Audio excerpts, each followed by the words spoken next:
Järsku ma kuulen ta suust heli, mida sa ei taha kuulda seda heli oma arsti suust, kui ta su vereanalüüsi tulemusi scrollib.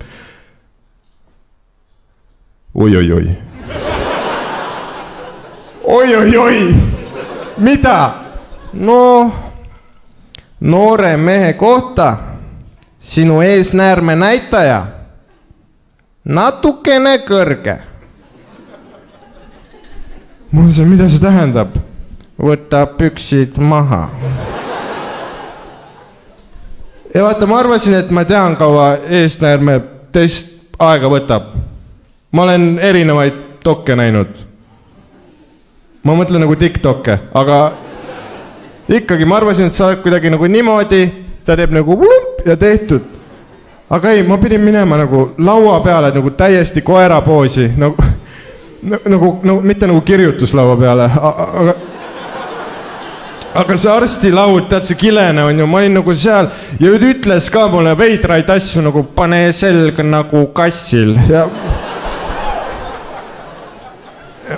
minu peas on see, et kas nagu vihane kass nagu, või nagu, ei ta mõtles nagu hoorkass, nagu selg nõgus ja tal olid need Gruusia sõrmed.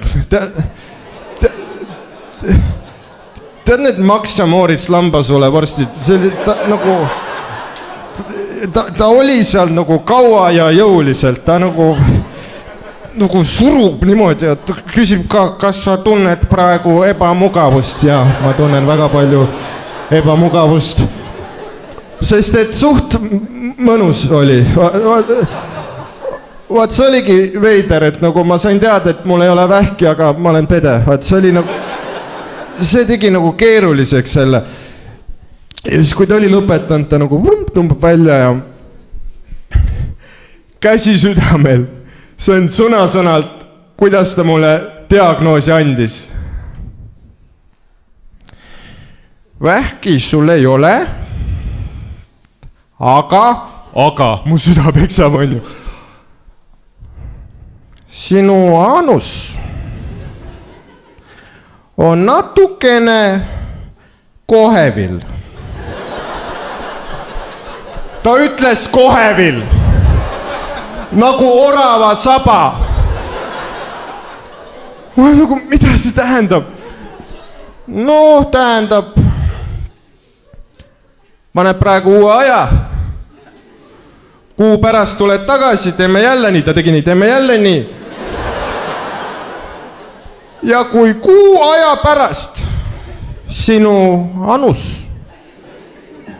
enam ei ole kohevil, siis on väga hea. Aga kui kuu aja pärast sinu anus on ikka veel kohevil, siis see tähendab, et sul lihtsalt ongi keskmisest natuke rohkem kohevil anus.